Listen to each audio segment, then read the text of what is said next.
Hello, hi aspirants, welcome to Unit 1. Now we are in the nomenclature. We know that nomenclature is nothing but naming an organism.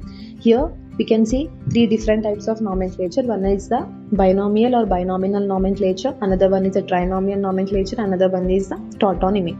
Let us see what is binomial nomenclature. Every species has a unique scientific name that consists of two parts.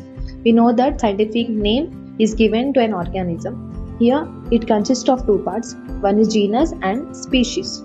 Then with these two names we can give a scientific name. Let us take an example of a lion. Here the scientific name is Panthera leo, whereas Panthera is nothing but the genus and Leo is nothing but the species. We know that ICZN is nothing but International Code for Zoological Nomenclature. It has given some guidelines to give the scientific name to an organism. Let us see what are those guidelines. Here the genus name begins with the capital letter and species name with the small letter. Both names should be underlined or should be written in italics. Okay, anyone we can follow. Then genus is usually noun and whereas species it is an adjective. These are some of the guidelines given by the ICZN. Based on these guidelines we can give an scientific name to an organism. Okay, that is nothing but binomial nomenclature. Bi is nothing but 2, we know that.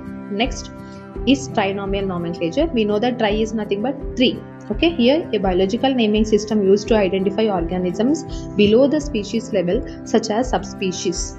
It extends binomial name by adding a third term. Here when we take subspecies into consideration, then the trinomial nomenclature is followed. We know that subspecies is nothing but it is an intermediate category which is present below the species. Okay, let us take an example of the crow. Here the Corvus splendens splendens. Here the splendens third term refers to the subspecies, and next example is nothing but man, Homo sapiens sapiens. The third term sapiens refers to a subspecies.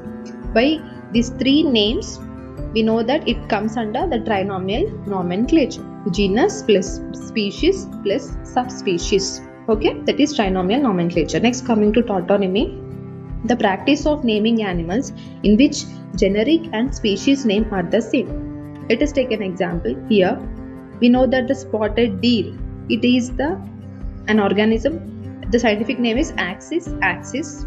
Here see the both genus and the species names are same. Next, coming to Indian cobra, the scientific name is Nasa nasa. Both the generic and the species names are the same. It comes under tautonymy. Okay, these are the three categories in the nomenclature.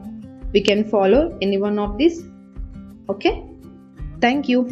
Remaining we will discuss in the next class.